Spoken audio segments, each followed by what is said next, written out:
მოგესალმებით ძვირფასო ტელემაყურებლებო, ეს არის გადაცემა ეპიცენტრი და მე მისი წამყვანი სალი შუბთიძე გახლავართ.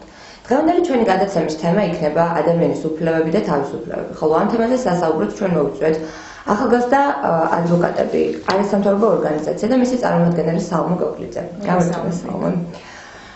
პირველ რიგში მაინტერესებს როგორ დაარსდა თქვენი არასამთავრობო ორგანიზაცია, როგორ დაიწყეთ მოღვაწეობა ამ სფეროში და რა საქმიანობ კონკრეტულად შენ? მადლობას გიხდით შეკითხვისთვის, მოგახსენებთ, ორგანიზაცია ახალგაზრდა ადვოკატები დაფუძნდა 2012 წლის 9 ივლისს და ორგანიზაციის დევიზი დაფუძნების დღიდან იყო ღირსება, თავისუფლება და თანასწორობა.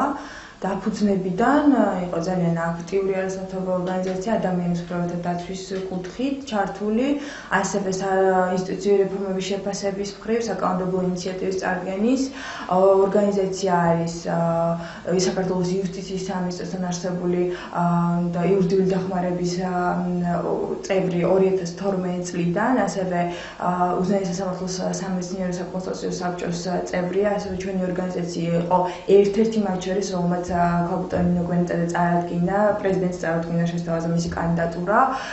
ასევე ძალზე მნიშვნელოვანი საკითხი, უმნიშვნელოვანესი, რაც ორგანიზაცია ახორციელებს და მუდმივ მოქმედია 2015 წლის აპრილში, 30 აპრილს ორგანიზაციამ დააფუძნა არასამთავრობო ორგანიზაციის ორგანიზაცია ახალგაზრდა ადვოკატებმა დააფუძნეს არასამთავრობოთა ალიანსი, რომელიც ემსახურება ევროკავშირის ასოცირების ხელშეკრულების ხელმოწერიდან ევროკავშირის წევრობამდე და ეს არის მუდმივი ალიანსი.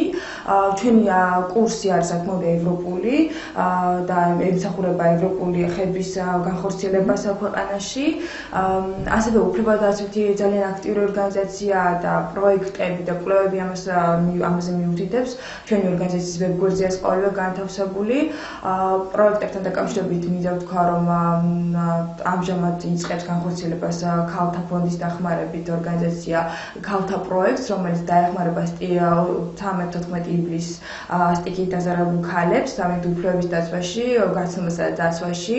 ეს ძალიან მნიშვნელოვანია გენდერული თანასწორობის დაცვისათვის. ასევე პროექტებთან დაკავშირებით ეთნიკური უმცირესობების პროექტი, რომელიც მიმდინარეობს დღესაც. ეთნიკური უმცირესობები და მიგრანტთა პროექტი, ეთნიკური უმცირესობების პროექტი გვერდში გიხდით უკვე დასრულდა, ეს იყო ფორუმი გაიმართა მარნეულსა და ახალციხეში, ხოლო მიგრანტთა პროექტს შეეხება დღესაც მიმდინარეობს. ასევე არის ძალიან მნიშვნელოვანი კვლევები, რომელიც განხორციელდა დასაწყისშივე 2012 წლიდან და დღესაც მიმდინარეობს.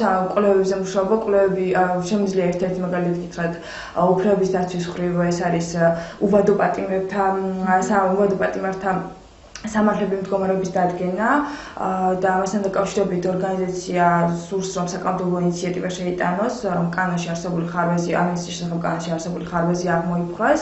ასევე კიდევ ერთი საკანონმდებლო ინიციატივა, რომელიც შეეხებოდა ქონება ჩამორთმეულებს, რომელიც ძალიან მძიმე მდგომარეობაში არიან დღესდღეობით და ეს შეეხებოდა ხანძრობის ვადების გაზრდას. ეს მნიშვნელოვან შედეგს გამოიღებდა ამ ადამიანებისათვის და დღესდღეობით მიმდინარეობს პარლამენტში ამ საკანონმდებლო ინიციატივაზე მუშაობა. ესე იგი, ძალიან ბევრი პრობლემა ჩამოთვალე ამ მოკლე ვადაში. ანუ ხშირად ხდება საქართველოში ესეთი პრობლემები, იგივე თქვათ გენდერული თანასწორობის მხრივ, იგივე თქვათ მოხუცებთან უპატივცემობა. ანუ არის ბევრი პრობლემა და ხშირია ესეთი შემთხვევები. დიახ, გენდერული თანასწორობის პრობლემები რომ ძალიან ხშირია, სწორედ ამან გამოიწვია ჩვენი დაინტერესება ამ საკითხით და გადავწყვიტეთ, რომ დაგვიწყო ამ თემაზე მუშაობა. პროექტი არის მართლა ძალიან საინტერესო და განხორციელება იწყება 1 ოქტომბრიდან. ვინაიდან თქვენთვის ცნობილია, რამდენად დიდია მამაკაცის როლი ოჯახში და ქალების ფუნქციები შედარებით შეზღუდული, როდესაც საქმე საკუთრებას ეხება. ამიტომ რომ არ ყოფილიყო ქალების უფლებები უგულოყოფილი, ჩვენ გადავწყვიტეთ, რომ მათთვის გაგვესნა მათი უფლებები, თუ რა უფლებები გააჩნიათ თანასაკუთრებასთან დაკავშირებით, ქორწინების გამოცდის შეძენა თანასაკუთრებასთან დაკავშირებით.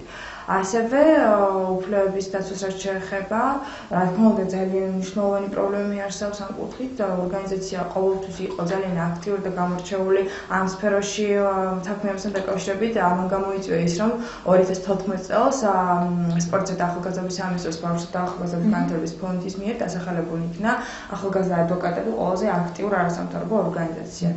ასე რომ ჩვენი საქმიანობა ძალიან მრავალმხრივია და მრავალფეროვანი და ძალიან აქტიური, ალბათ ეს თქვენსაც იქნება ცნობილი. კი, გავეცანით თქვენს მიზნებს და როგორ ასრულებთ ამ მიზნებს, საკმაოდ საინტერესო იყო და დავინტერესდი განათლებასთან თქვენ პირდაპირ კავშირში.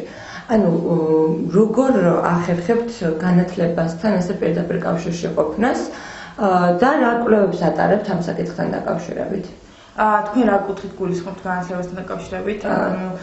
ჩვენ გამოვცემთ თქვენ ჟურნალს გულისხმობთ ალბათ ხო? სამეცნიერო ჟურნალს გამოვცემთ პერიოდულად. როგორ აწოდებ საზოგადოებას ამ ჟურნალს? ამასთან დაკავშირებით ჟურნალს გამოვცემს ქალბატონი მარიკა არაბაძე, ეს არის ორგანიზაციის თანადამფუძნებელი და ეს პერიოდულობით გამოიცემა და ყველა დაინტერესებულს შეუძლია დაუკავშიროს მას და ორგანიზაციის პირს სამსახურს და ექნება წომა ჟურნალთან. ძალიან კარგი. ანუ როგორც გავიგე, კონკურენციას საკმაოდ კარგად უწევთ სხვა საზოგადოებრივ ორგანიზაციებს.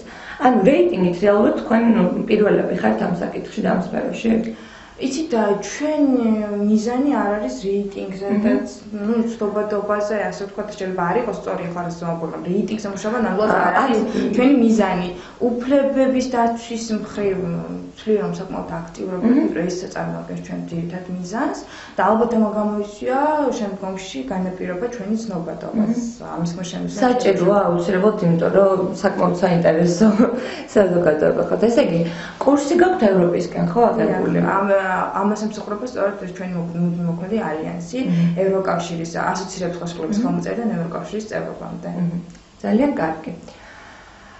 მოკლედ მე კიდე რა შეიძლება ამას ხოჭრით. სალომე, შენ ახსენე კვლევების შესახებ. პირველ რიგში იქნებ მოგვითხრა უვადო პატიმრებთან დაკავშირებით კვლევის შესახებ და ცოტა უფრო სხვად გააცნო საზოგადოებას. დიახ, უვადო პატიმრების თემაზე ჩვენ მუშაობთ დაახლოებით 6 თვე ორგანიზაცია ამის უკვლევაზე.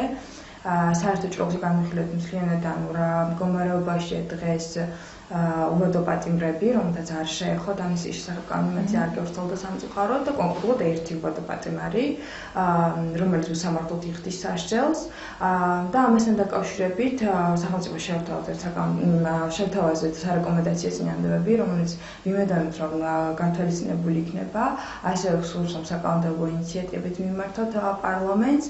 რათა აღმოფხვრილი იქნეს ხარვეზი, რომელზეც ისედაც იყო საუბარი, რომ ნამდვილად არსებობს ხარვეზი, თუმცა სამწუხაროდ არ მოხდა დღეს ჯერჯერობით გამოსწორება და ჩვენ ძალიან დიდი მხარდაჭერა მივიღეთ უვადო პატიმრებისგან, რომელთა კოლექტიური წერილიც ორჯერ იქნა გამოგზავნილი სასჯელო ახსნილების დეპარტამენტიდან და ისინი იმედის თვალით უყურებენ ყოველივე ამას, ამიტომ ჩვენ არ გვაგვიფლება, რომ შევჭრიდოთ ამ საკითხზე მუშაობა.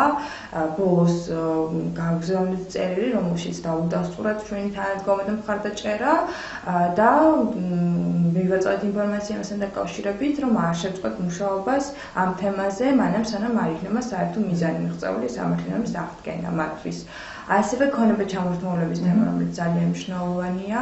რა ჩვენა კვლევა სალომე? კვლევა მაჩვენა რომ 2012 წლამდე, ეს არის 2013-2012 წლამდე, მოხდა ქონების ძალიან დიდი რაოდენობით ქონების დათმობა სახელმწიფოსთვის. ეს რაღაც არარეალური ციფრია.